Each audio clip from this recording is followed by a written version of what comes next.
दोस्तों human body का एक सबसे इम्पॉर्टेंट ऑर्गन है ह्यूमन हार्ट यानी हमारा दिल, जिसके बिना हम जिंदा नहीं रह सकते। जब कोई बच्चा अपनी माँ के पेट में 4 सप्ताह का हो जाता है तब से ही उसके अंदर दिल का धड़कना शुरू हो जाता है और ये लाइफ टाइम हमारे आखिरी सांस तक धड़कता रहता है। तो आइए आज की इस वीडियो में 3D एनिमेशन की मदद से जानते हैं कि हमारा दिल कैसे और क्या काम करता है।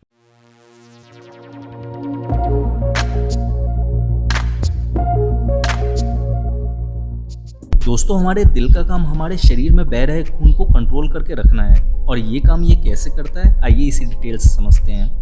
हम ये बात तो जानते हैं कि हमारा बॉडी छोटे छोटे सेल्स यानी कोशिकाओं से मिलकर बना है और हमारे हर बॉडी सेल्स को जिंदा रहने के लिए ऑक्सीजन की ज़रूरत होती है।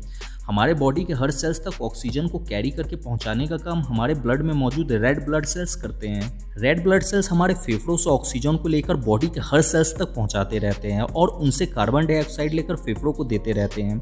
जिन रेड ब्लड सेल्स के पास ऑक्सीजन होता है उनका कलर लाल होता है और ऐसे रेड ब्लड सेल्स वाले ब्लड को ऑक्सीनेटेड ब्लड कहते हैं, और जिन रेड ब्लड सेल्स के पास कार्बन डाइऑक्साइड होता है उनका कलर हल्का काला हो जाता है और ऐसे रेड ब्लड सेल्स वाले ब्लड को डीऑक्सीनेटेड ब्लड कहते हैं। हमारा दिल इन्हीं ऑक्सीनेटेड और डीऑक्सीनेटेड ब्लड को कंट्रोल करके हमारे पूरे बॉडी को सप्लाई करता रहता है। हमारे पूरे बॉडी में 2 तरह के ब्लड वेसल्स यानी खून की नलियां होती हैं, जिन्हें आर्टरी यानी धमनी और वेन यानी नस कहते हैं।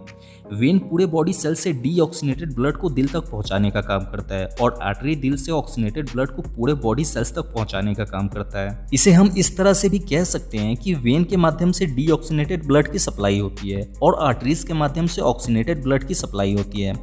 जब हम दिल को देखेंगे तो हमें दिल के अंदर डीऑक्सीनेटेड ब्लड को पहुंचाने के लिए 2 ब्लड वेसल्स जुड़ी हुई दिखाई देती है, इन्हें वेन कावा कहते हैं। फिर इन डीऑक्सीनेटेड ब्लड को फेफड़ों तक भेजने के लिए 2 और ब्लड वेसल्स जुड़ी हुई दिखाई देती है, इन्हें पुलमोनरी आर्टरी कहते हैं।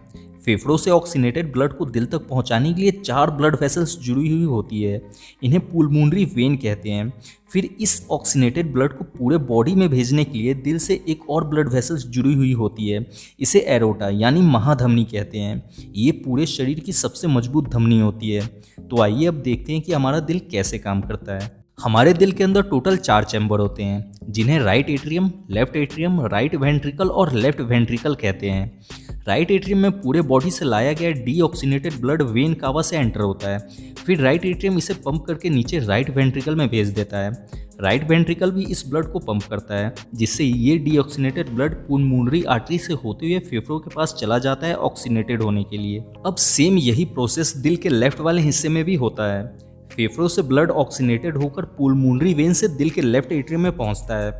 लेफ्ट एट्रियम इस ब्लड को पंप करके नीचे लेफ्ट वेंट्रिकल में भेज देता है। फिर लेफ्ट वेंट्रिकल भी इस ऑक्सीनेटेड ब्लड को पंप करता है, जिसकी वजह से ये ब्लड एरोटा से होते हुए पूरे बॉडी में चला जाता है। इस तरह से दिल के अंदर ये प्रोसेस चलता रहता है। एक साइड से डीऑक्सीनेटेड ब्लड दिल के अंदर आता रहता है और दूसरे साइड से ऑक्सीनेटेड ब्लड पूरे बॉडी में सप्लाई होता रहता है। अब कुछ लोगों के दिमाग में ये सवाल आ रहा होगा कि जब हमारे दिल के नीचे वाले दोनों चैम्बर ब्लड को पंप करते हैं तब ब्लड पुलमोनरी वेन और एरोटा में जाने के बजाय दोबारा वापस ऊपर वाले चैम्बरों में भी तो जा सकता था। तो ऐसा इसलिए नहीं होता क्योंकि हमारे दिल में 4 वॉल्व लगे होते हैं जो ब्लड को रिवर्स नहीं आने देते हैं। पहला वॉल्व लगा होता है राइट एट्रियम और राइट वेंट्रिकल के बीच में, दूसरा वॉल्व लगा होता है पुलमोनरी वेन की शुरुआत में, तीसरा वॉल्व लगा होता है लेफ्ट एट्रियम और लेफ्ट वेंट्रिकल के बीच में और चौथा वॉल्व लगा होता है एरोटा की शुरुआत में।